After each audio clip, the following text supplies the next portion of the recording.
خۆت پاک بە گوناهی خەڵک بە تۆ نالکێ. ئەم ئاەتە فێرمان دەکات جەنابەت خاوەن تەکسیەکی کابرایەکی نەفەر دێز لەگەڵ تا سەر دەکەوێت شوشەیەکی پێ عەلاقەکە زرتەقەی شوشەی لێدێ. تۆ مافی ئەوەت نییە بپرسی کاکە ئەم عەلاقەیە عەرەقی تێدایە بیرەی تێدایە چی تێدایە. ئەگەر ئەوەت پێدا بە زەپارەکەی تۆ حرامەوە نامەوێت.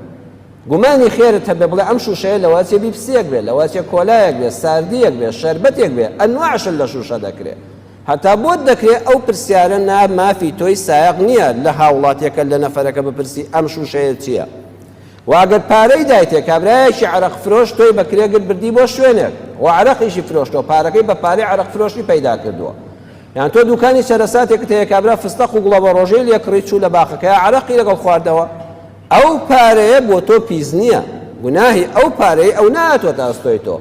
گرنگ ئەوەیە تۆ ئیشەکەی خۆت ڕێک و پێک بێ، دوکانەکەت پاک و خاوێن بێ، گران فرۆش نەبی، کەلوپەلەکانت پیس نەبێ.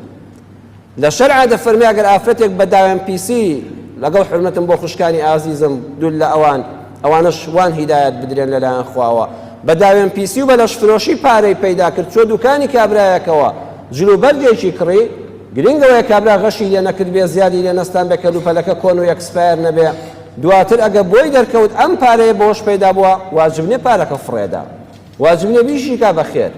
نەخێر پارەکە لە خودی خۆیدا پیس نییە، گوناهی ئەو بەوەی کە هاتە ماڵی تۆ پارەکەی تۆ گوناهبار ناکە. تۆ گوناهت لەسەر ئەوەیە غەشت لە ئیشەکەتدا کرد بێ پەنا بەخوای پەروەردگار.